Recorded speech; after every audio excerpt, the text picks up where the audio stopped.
এবারের বিশ্বকাপটা সাধারণ কোনো বিশ্বকাপ নয়, এটি একটি ট্রফির লড়াইও নয়, এটি একটি জেনারেশনের এন্ডিং। মেসি, রোনালদো, নেইমার, আমাদের দেখা বেস্ট জেনারেশনের দি এন্ড। এই বিশ্বকাপের পর ফুটবলের সেই পরিচিত মুখগুলো হয়তো রূপকথা হয়ে ইতিহাসের পাতায় হারিয়ে যাবে, কিন্তু প্রশ্নটা হলো এবারের ট্রফিটা আসলে কে ডিজার্ভ করে? কার গল্পটা ডিজার্ভ করে একটি সুন্দর সমাপ্তি?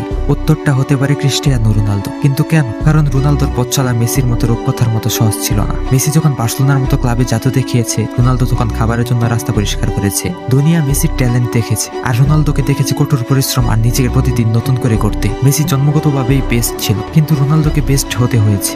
আর ঠিক এ কারণে সে যেখানে এগিয়েছে হয়েছে অল টাইম টপ স্কোরার। 5টি চ্যাম্পিয়ন্স লিগ, 7টির বেশি লিগ শিরোপা।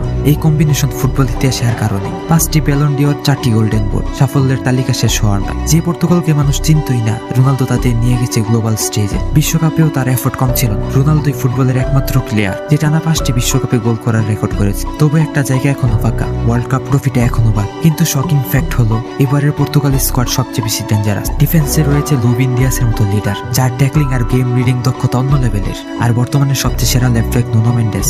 ডিফেন্স সামলানোর পাশাপাশি হুট করে কাউন্টার অ্যাটাক আর সুযোগ তৈরি করাই সে উস্তাদ। আর মিডফিল্ড, সেটা বর্তমানে সবচেয়ে সেরা এবং ডেঞ্জারাস মিডফিল্ডারদের কম্বিনেশন, যারা বল পেলে মুহূর্তের মধ্যে খেলার গতি বদলে দিতে পারে। রোনালদো এবার আর একা নন, তার চারপাশে আছে এক জাক দক্ষ সৈনিক। গতবার বিশ্বকাপে আর্জেন্টিনা তাদের লিজেন্ডকে ট্রফি জিতিয়ে একটা গল্পের পারফেক্ট এন্ডিং লিখেছিল। এখন প্রশ্ন একটাই, পর্তুগালও কি পারবে তাদের লিজেন্ডকে একটা হ্যাপি এন্ডিং দিতে, নাকি ক্রিস্টিয়ানো রোনালদোর গল্পটা ইতিহাসের পাতায় সবচেয়ে বড় কিন্তু এক অপূর্ণ নাম হিসেবেই থেকে যাবে? তুমি কি মনে করো?